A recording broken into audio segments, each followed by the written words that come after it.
From the Weston A. Price Foundation, welcome to the Wise Traditions podcast for wise traditions in food, farming, and the healing arts. We are your source for scientific knowledge and traditional wisdom to help you achieve optimal health. And now here is our host and producer, Hilda Labrada Gore. Hey, Hilda here. Maybe it's happened to you. You meet with your doctor, they tell you that your cholesterol is high. Soon acronyms like HDL and LDL and ratios are swirling in your brain and you worry that you are headed for heart disease, a heart attack, or a stroke. This is episode 481 and our guest today is Dr. Tom Cowan. Tom is the author of Human Heart, Cosmic Heart, and the head of the New Biology Clinic. Today's conversation may help ease your heavy heart and anxiety related to cholesterol.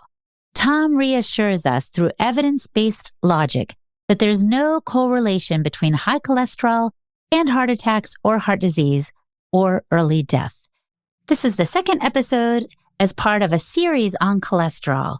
Before we get into the conversation, I want to invite you to follow the Wise Traditions podcast on the platform of your choice. This way, you won't miss a thing. And there's no middleman in between our information and your ears and heart.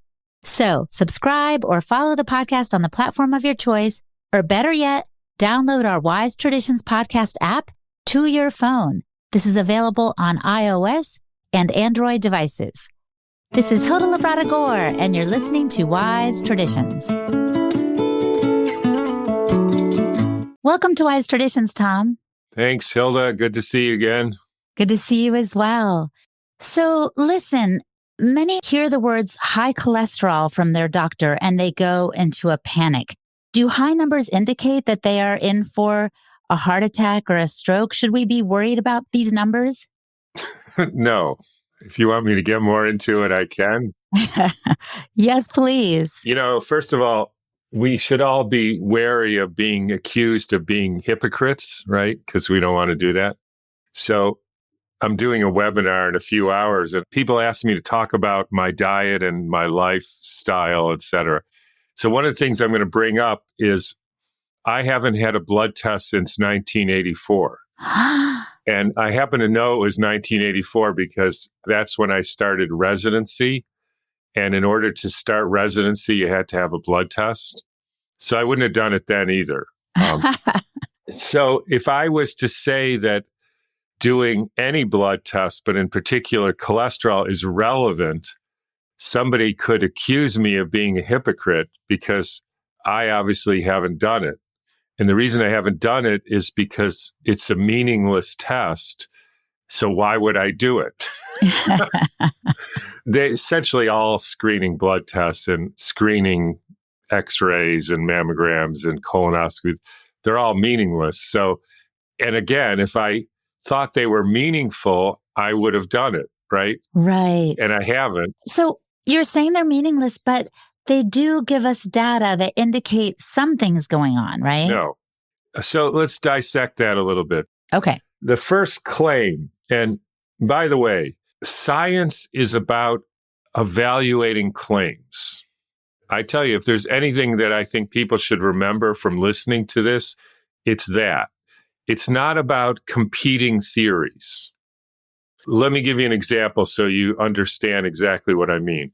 If you're 18-year-old Asian guy and your parents are Caucasian, and then one day you're rummaging through their closet and you find adoption papers and it proves that you were adopted from your parents, and that clears up why you look different. And you go to your parents and say, is it true? You never told me I was adopted. They said, yeah, we were waiting to tell you, someday we will. Yeah, so then you go to your best friend, you say, hey man, I just found out I was adopted. And he says, so who are your real parents? And he says, I don't know. I just found out today. They're in China. It was an orphanage, may never know. He says, until you tell me who your real parents are, I don't believe you were adopted. That's ridiculous, right? The claim is you were adopted. You can prove that or disprove it. And by the way, if you have something that can't be falsified, like you believe in God, that's a belief, not a scientific field of inquiry. Now, you may have reasons you think that, and I have nothing against believing in things, but don't tell me that it's actual science or fact or proven or logical. It's just a belief. And so maybe there's a belief wrapped around our understanding of cholesterol, that if the numbers are high and total cholesterol, or if the HDL isn't the right ratio with the LDL, then you are headed for trouble. So there's a belief about that, but it's not based necessarily in facts. Well, there's a claim. Here's the claim. If you have high cholesterol or a high cholesterol HDL ratio, then you're more likely, or you have a risk factor for suffering a heart attack. That's the claim. That's the reason for doing the test, right? So we're going to evaluate that claim. Now, if somebody says, well, then what causes heart attacks? That's like saying, well, who are your real parents? We don't have to know that yet. Turns out I wrote a book about that, but that's not part of evaluating the claim of whether cholesterol is relevant. So let's go through this. So first of all, I think it would help your listeners if you try to answer these questions for me. Okay, I'm going to go for it. I'll give it my best shot. Okay. Do you think the blood that circulates in our body, including the coronary arteries, is the same blood? In other words, is there a different blood in the spleen artery than the liver artery? No. No. What I mean is it is the same blood. Same blood. Yes. Nobody thinks it's different, right? No. Nobody. That would be ridiculous. And you'd have to prove that. Which they, what about the arteries? Is a coronary artery made of the same material as a spleen artery? Yes. Right. Nobody thinks differently. And if you do a biopsy, they look exactly the same. You can't tell the difference. So the claim with coronary artery plaque, or deposits in the arteries, that's what causes the restriction in the blood flow, is that there's something in the blood that's too high that's precipitating on the arteries. Yes. But we already know that the blood is the same and the arteries are same. So therefore, you would get plaque buildup in the spleen artery, hepatic artery, femoral artery, and all the other arteries. This is such a good argument. I love it. Right? Right. So why would it be happening in the heart and not in these other arteries and these other organs? Because it's the same blood, same artery, same person. Everything's the same. And in fact, you do get plaque buildup in the spleen artery. You get plaque buildup in the coronary artery, the carotid artery, femoral artery, all different places. Because whatever is the dynamic of leading to plaque buildup, i.e. atherosclerosis, same everywhere, right? As you would expect. Yes, yes. Okay. Now, you've probably talked to a lot of people about their health through the last 10 years. How many people do you know had a spleen attack? Not one, I would say. How about a liver attack? Foot attack? Nope. Kidney attack? Nope. So I've probably asked 100,000 people, because every time I do a lecture, I say, raise your hand if you know anybody. And, I was an ER doctor for a while, and I talked to doctors, and anybody seen anybody with a spleen attack? One guy raised his hand, but I asked him and he said, no, somebody got shot in the spleen and it bled. So that's different, right? That is different. Yeah. Okay. Do you know anybody who's had a heart attack? Yes. Dick Cheney, Bill Clinton, Aunt Fred. Not a close relative or anything, but yes. Yeah. But you know hundreds of people, allegedly. So why is that? Yeah, I don't know. Right. I wondered that myself, and nobody had an answer. So there's only one organ that has attacks, although the brain has strokes, which are similar. But only one organ has attacks or ischemic events allegedly caused by restriction of the blood to the part of the heart, and the rest of them don't. And that leads you to suggest it's the difference between the spleen and the heart, not the arteries. Right. Okay. The arteries are the same. Yep. Okay. So that was the first thing. And I thought, this messed up. So then I wrote a book about the heart and talked about why people have heart attacks. I've seen hundreds of people, and they typically have the same story, which is they were walking up a hill with their wife and they felt a little chest pain. They go into the cardiologist. He says, you have a 95% blockage of the right coronary artery or left. You need a bypass, because if you block anymore, you're going to die. Yes. And then those people sometimes have triple bypasses and quadruple bypasses. Right. But let's look at this. Okay. So, first of all, they say that all the blood to your heart goes through these 3 coronary arteries. Mhm. That's why they bypass them. So you're saying this guy who walked up this hill didn't feel great, but he's more or less fine. He's got 5% blood flow to his heart, right? In other words, if he blocks from 5% down to what, 3%? Curtains. He's dead. In other words, with 5%, how was he doing as well as he was doing? Yeah. How did he walk up that hill? Yeah. And you need to tell me if you go from 5% to 3%, then you're going to die of a heart attack. Right. If you got 5% blood flow and all the blood is going through those arteries, you got no blood flow, right? Right. So how does that work? So then, because of that, I said, okay, somebody must have studied this with autopsy. People who die of heart attacks, that's the worst of the worst. What percentage of them have a blockage in the artery leading to the part that died, right? It turns out there's been 4 or 5, maybe more studies through the years, because in the 40s, when they started this so-called thrombogenic, the plaque is called a thrombus. So the reason you have a heart attack is you get a blocked artery, and the cardiologist didn't believe it. Turns out they said the people who had blockages have less heart attacks, not more. So you got to prove this to us. So they did studies on autopsy, and they had anywhere between 18% had a blockage or up to 78%. So that means at best, 22% of the people who died of a heart attack don't have a blockage. Interesting. And at worst, 82% of the people who die of a heart attack have no blockage at all of any significance. Now, by the way, just because you have a blockage doesn't mean it caused the heart attack.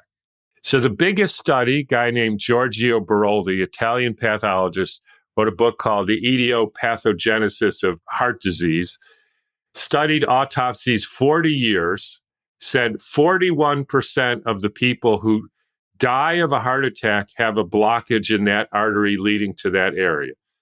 And 50% of the blockages come after the heart attack, not before. So that means 20% in the best study ever done on this, 20% of the people who have a heart attack have a blockage of significance in that artery leading to it. He wasn't saying that was the cause. They just had a blockage. It means 80% don't even have a blockage, which means that's not the cause of heart attacks. No, but we've always been told that it is. Well, we're told a lot of things it is. As William Casey, the head of the CIA, said, when our disinformation campaign is finished, everything, and I emphasize the word everything, the American people believe will be false. Oh my gosh, he said that? He said that. So if you believe something, whatever it is, it's likely to be false because that was the goal. Oh my goodness. So anyway, so of course we believe it, Yeah. but that doesn't mean it's true. Mhm. And if you investigate, there is no correlation between high cholesterol, low cholesterol, and heart attacks or HDL or LDL or any of this stuff, because there's no relevance to even the thing it's meant to cause having a relation with heart attacks. So there's no value in the test.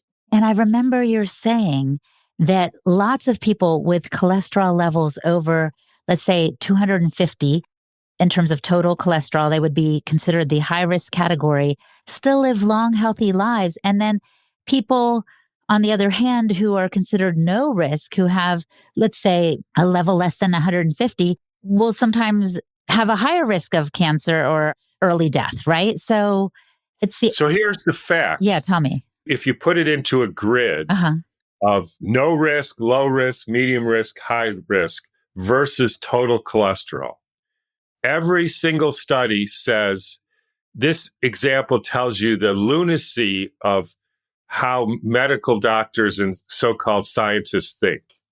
Although I hesitate to use the word think, because I now think that going to medical school is like acquiring a thought disorder. Oh, gosh. So, but here's the way they think. It's no doubt that the highest risk category, the highest death rate is in people with low cholesterol, under 150. Everybody agrees with that. Now they say, well, yeah, we know that, but that's because people with low cholesterol have cancer and AIDS, so they die a lot. So it's not the cause. It's just that they're starving to death. And so because they have cancer, end stage, or AIDS, so that's why they have low cholesterol. It's not like the cholesterol is causing them to die. And yet, when it's the highest cholesterol has lower death rate, they say, yeah, that's the cause of heart attacks. So it's this bizarre way of a guy named Albert Einstein. I don't know if you know him. Yeah, I've heard of him. Yeah, everybody's heard of him. Smartest guy ever lived. He changed science because he said, and everybody started doing this, science is no longer based on observations and experimental evidence. It's based on free inventions of the mind. It doesn't matter what you see. It doesn't matter what you experiment. You're just making things up. And then when somebody proves you wrong, you have two options. You can either say, well, I was wrong before, or you can make up something else to keep the story going. So with the cholesterol, they say the first thing they made up was high cholesterol causes early death. Then they study it, falsify the claim, right? Because it's not causing early death. So then they have to make up something else like, well, it's HDL and the ratio of good and bad.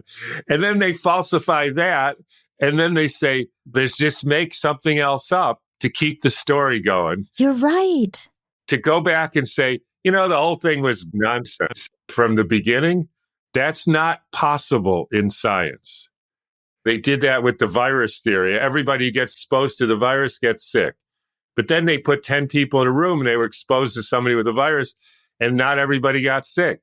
So they falsified the claim. So then they say, well, it's because this guy has a better immune system. That's the next. Which I understand you don't even believe that exists. So, of course not. They just made that up. If you ask them, how do you prove that? Well, antibodies, right? So you get measles, you get antibodies, you're immune for life. And then that means antibodies mean you're immune, right? That's the whole point. So then if you have AIDS and you have antibodies to HIV, obviously, the antibody means the virus is going to kill you. I'm confused. And you say, wait a minute, you just told me that the antibodies mean I'm immune. And now you tell me if I have antibodies, that means I'm going to die. Which is it? Well, now you got to make up something else. So the HIV, that's a smarter virus than the rhinovirus, which causes colds. Like, which part of this is smart? Like, it's got a brain or something? This is just making up nonsense. Or W.C. Fields said it. You can bullshit people most of the time, and it's enough to make a decent living. It's like a shell game, right? They're keeping us confused. They're moving the goalposts. They're changing the game. And no wonder we're confused and also afraid. When a doctor looks you in the eye and says, you have high cholesterol, you're on the road to a heart attack or stroke, like it puts kind of the fear of God in you. That's the whole point. Coming up, Tom offers what he calls a 100% cure for high cholesterol. You're listening to the Wise Traditions podcast from the Weston A. Price Foundation. We pause now to recognize our sponsors. Earth Runners. Earthing is great. Its benefits include reduced stress, improved sleep, synchronized circadian rhythms, countering the effects of man-made electromagnetic frequencies by connecting to the natural electromagnetic frequency of the earth. This is great. But if we go around wearing shoes all the time, we miss this connection with the ground and its benefits. This is one reason Earth Runners sandals are awesome. They keep our feet connected to the earth through a copper plug that interacts with the earth's frequencies and transfers it to you through the sandal's strap. Plus, their sandal design allows for a healthy, full range of foot movement which improves everything upstream in the body. Earth Runners helps us rediscover our ancestral roots via these minimalist earthing sandals. So rewild and reconnect with Earth Runners at earthrunners.com and use the code WISE for 10% off. Again, that's earthrunners.com and use the code WISE for 10% off. And Paleo Valley. Paleo Valley has an apple cider vinegar complex that combines the benefits of apple cider vinegar with other healing spices like turmeric, ginger, cinnamon, and lemon for added digestive benefits. Apple cider vinegar supports digestion, breaking down proteins for better absorption. It improves blood sugar response, helping to fight cravings, and its main ingredient, acetic acid, supports the extraction of nutrients from food for use by the body. And this complex has clinically proven benefits that include improved blood pressure, reduced risk of heart disease, as well as being helpful for pre-diabetics and type 2 diabetics. Apple cider vinegar supplementation may also be helpful with muscle cramps and satiety. So the question is, why not take it? Head over to paleovalley.com/wise to place your order and receive 15% off your first time there. Again, that's paleovalley.com/wise to get 15% off your first order. This is Hoda Labrada Gore, and you're listening to Wise Traditions. I think in some of the literature I've read that you've written, you said these issues with high cholesterol, quote unquote, could show issues with the liver or oxidative stress. Yeah, that's before I learned how to really evaluate that. That's the problem with writing things and writing books is you leave a paper trail. Yeah, you do. And you have. So in other words, I thought, well, at least even if it's not helping me understand my cholesterol and I don't need to fear high cholesterol, it is indicating that, for example, if I have high cholesterol, which I've been told I do, that maybe I'm having issues with my liver function or oxidative stress. No. There's 100% cure for high cholesterol. It worked every time in my practice, which is never do the test again. Why do I love this so much? It's great. Here's the thing. I've been over this with analytical chemists. Here's another claim. You have a chemical called cholesterol in your blood. Now, first of all, I have done a pretty significant investigation into the claim that physical stuff is made of atoms, right? Mm-hmm. Now, here's an interesting thing. Do you believe that? Well, I would say yes, but I'm afraid you're going to say it's wrong. Okay, so if you believe it, do you know how that was proven? No, I really don't know. See, that's the interesting thing about people. They believe something often passionately, like they're willing to go and die and stuff. And if you say, who did the experiment to prove that? They have no idea. Right. I happen to know that. So modern physicists will tell you there's no nucleus in an atom. There's no electrons spinning around. That's a model. It's an invention of the mind. It doesn't correspond with reality, which means that the whole idea of molecules and chemicals in living systems is a model. So I ask an analytical chemist, how do you know there's cholesterol in me when I'm living? Well, you take some blood and you mix it with this acid, and then you mix it with this other stuff and this base, and then you precipitate it by heating it and drying it, and then you resuspend it, and then you mix it with the different chemicals, and it shows you a level. So I said, how do you know that these chemicals didn't make something appear that wasn't there in my life, right? He said, I don't know. Do you do a control? Can you show me the chemical without precipitating it with an acid? No, because we can't find it then. And I looked into this not so much with cholesterol, but with DNA. So the reason they said DNA is in the nucleus, they take white blood cells from pus and they extract the nuclei, which you can, and then they mix it with phosphoric acid and they get this precipitate. And the reason they thought it was a different chemical was because the chemical tested to be rich in phosphorus instead of sulfur. Now, all the other precipitates they did was sulfuric acid. And I would ask them, a guy named Meichner came up with this. Yo, Meichner, are you sure that you didn't get the rich in phosphorus chemical because you used phosphorus acid instead of sulfuric acid? Good question. Right. Well, they never did a control because if they don't use phosphoric acid, they can't find it. So I'm not saying I know it isn't there, but I've read like the Watson and Crick papers on how they discovered the double helix. There's not a measurement in the whole paper. He says, we assumed a rotational angle of 9 angstroms, and that means it's a double helix. That's like saying, I got this figure and I got 4 right angles of 90 degrees. I assume that, right? Therefore, it's a square. Well, right, because that's the definition of a square. You didn't find anything. You just said, I assume certain angles, therefore it's there. That's not science. That's superstition. We don't even know you have cholesterol or HDL.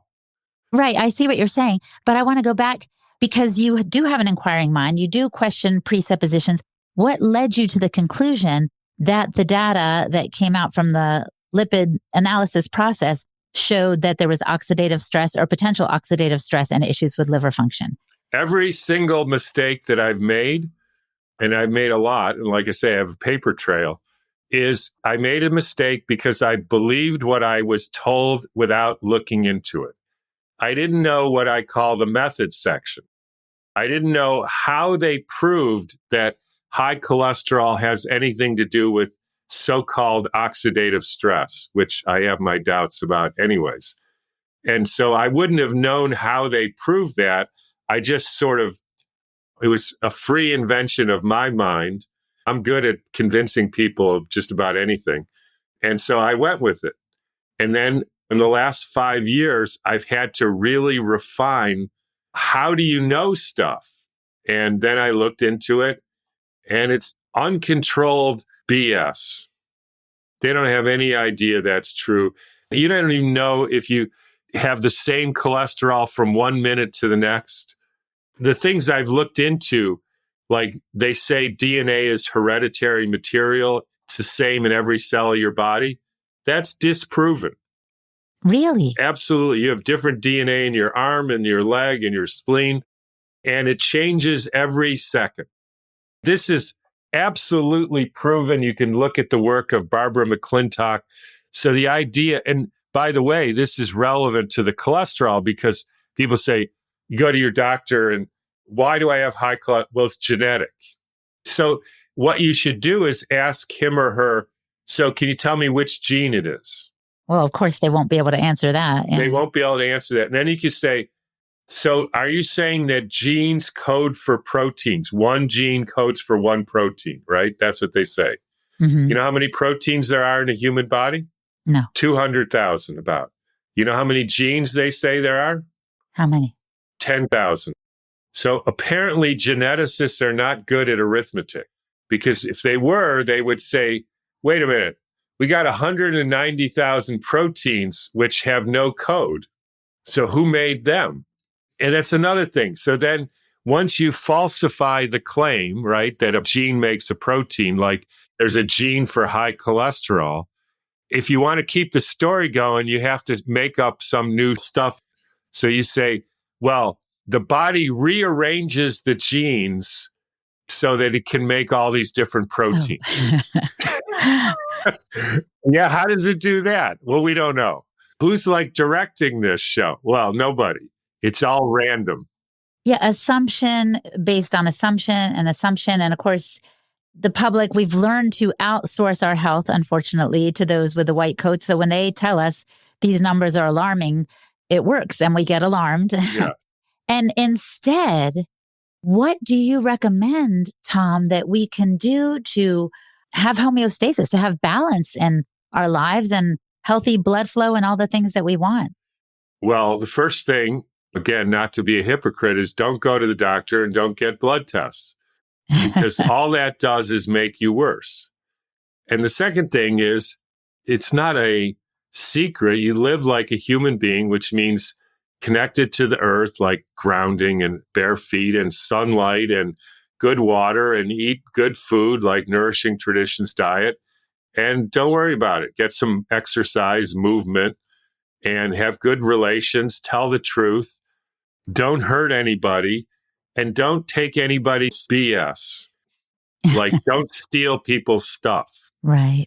And by the way, don't vote for people who want to steal people's stuff. That's another thing, because that's immoral and that will undermine your health. Absolutely. And I know you say that just because we know this isn't right, for example, the whole cholesterol lipidology measuring framework, doesn't mean we have to know what is right. In other words, you can't necessarily speak to what's causing those blockages in the heart, or can you? The reason we have heart attacks is an energetic defect in the heart, which is the heart is a different organ energetically and functionally than any other organ. And particularly, it can't stop. So we're basically a battery. We're a charge. And we have this energy flow. We have this electrical activity, which is the energy of life. Now, here's the other thing about doctors. You say to them, I don't really believe in particles. I think we're basically electrical beings, and we have this flow of electricity, and that determines our health. Doc, what do you think about that? Oh, you've probably been listening to that Cowan guy. He's like nuts.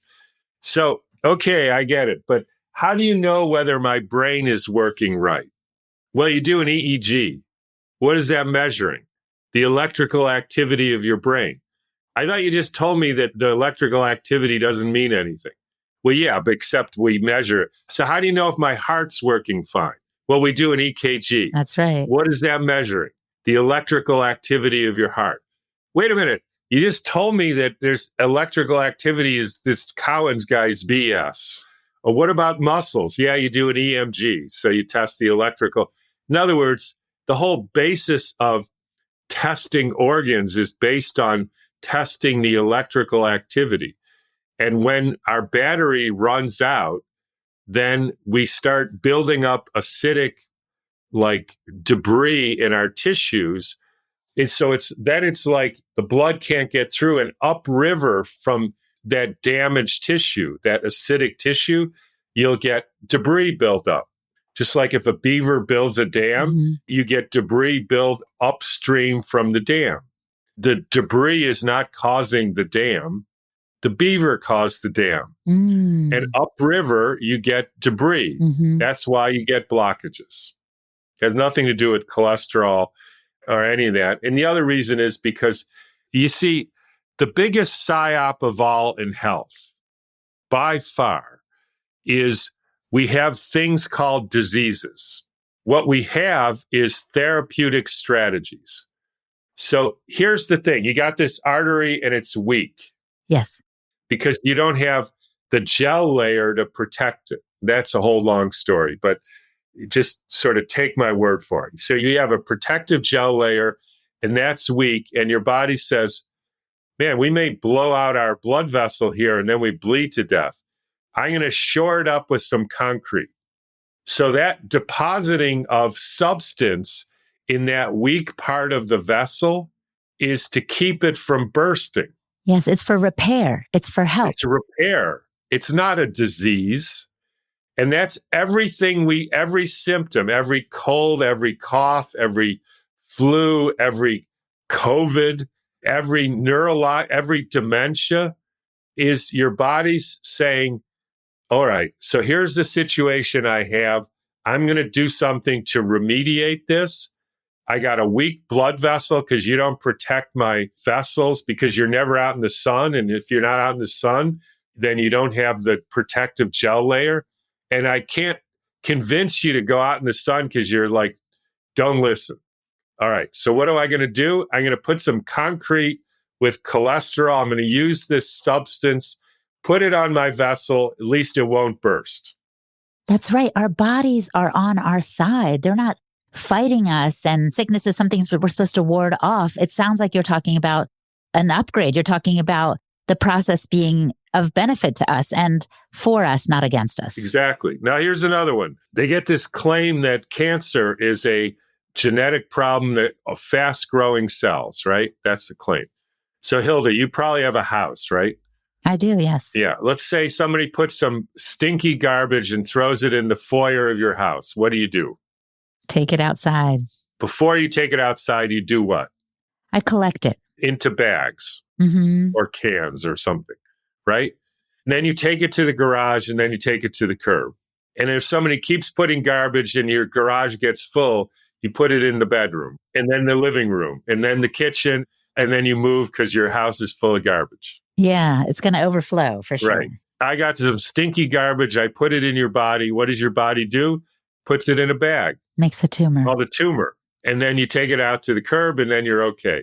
But they keep putting more garbage and then it goes to your liver and then to the spleen and then to your brain. Then you're dead. Then you move.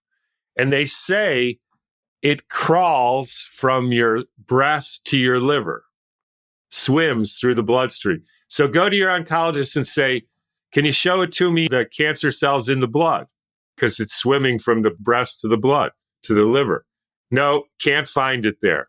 It's not swimming any more than the garbage swam from your garage to your spare bedroom. You just had more garbage, so you put it in a new place. Why is it the same type? Because it's probably the same garbage. It's like in your room, you have the same garbage as in the living room because somebody keeps putting some same garbage in. It's easy to prove because if you say, well, how did it get there? Well, it goes through the bloodstream. That's what they say. Yes. All right, so show it to me in the bloodstream. We can't. Why not? Well, because we can't find it. Well, then how do you know it's there? Well, because how else did it get there? Oh, yeah. We're back to those assumptions, the stacking of presuppositions and the inventions of the mind. Yes, it's all just, there's words for it, but it's just making things up. I'm so thankful for the information and kind of how you're dispelling these myths that we walk around with, that high cholesterol is going to lead inevitably to heart disease and that these tests will do us any good in the first place. And we've also covered DNA and cancer and the myths or the presuppositions in those areas as well. So you've given us so much food for thought.